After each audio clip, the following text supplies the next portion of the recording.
fire settles. The room grows still. Cheyenne wasn't just a TV Western people watched. It was a world people lived in. A saddle worn smooth by time. A trail that never really ends. A town where the wind sounds like a warning and the silence sounds like a promise. Tonight we sit by the fire and we go behind the scenes of Cheyenne, one of the early hour-long Westerns that helped prove television could carry a frontier epic week after week, and helped pave the road toward the big legends that came after. When people remember these shows, they remember the clean things. The hero's hat, the horse, the open land, the music that made the West feel larger than life. But behind the camera, the West was built out of something rougher. Long days, hard weather, dust in your lungs, hot lights, cold mornings, tight schedules, and a kind of pressure that doesn't show up on screen because the job was to make it look effortless. Cheyenne gave audiences a drifter with a code, a man who could walk into trouble and walk out again, not because the world was easy, but because he knew how to endure it. And that's what the cast and crew were doing too, enduring. A Western set can start to feel like a real town, not because it's perfect, but because you keep coming back to it, day after day, take after take, season after season, wood buildings under studio lights, boot steps on the same boards, the same street, the same doors, the same corners where trouble always finds you. And after a while, it stops feeling like a set. It starts feeling like a place you've worked for, a place you've survived inside of. And the truth is, the camera only caught the results, but the grind was the real frontier.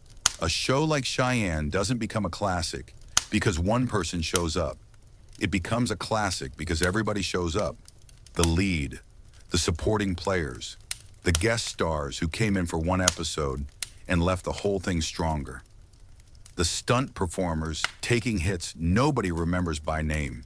The crew moving walls, resetting lights, adjusting sound, keeping continuity straight, so the West looked smooth even when the day was chaotic.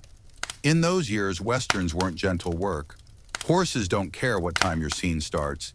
Heat doesn't care that you've got 3 more pages to shoot. Wind doesn't care that your hat has to sit perfect for the close-up. And every department had to be sharp. Wardrobe, makeup, props, camera, sound. Because one small mistake can break the spell.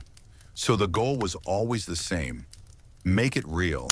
Make it feel lived in. Make the audience believe. Here's why Cheyenne matters to our Fireside series. It's part of the build-up. Before the West fully took over television, before the biggest names became household words, shows like Cheyenne helped to lay the tracks.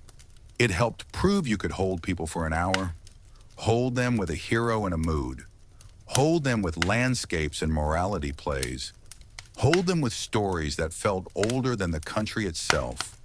And once audiences were hooked, the frontier got bigger. More towns, more badges, more drifters, more legends. That road eventually leads to places like Dodge City and to names the world still says with a certain weight. But tonight, listen to what the show is really made of. Not just gunshots, not just galloping horses. Listen for the quiet moments between scenes, the moments where the fire is low and the town is still, and you can almost hear the crew resetting the world for the next story. That's where the real Western lives, in the endurance, in the repetition, in the loyalty of people doing the work again and again and again until the set becomes a memory and the memory becomes a legend. The fire's burning low now, but the West isn't finished yet. Next time, we keep riding deeper into the frontier of classic television. And if you've ever loved these shows, you're in the right place.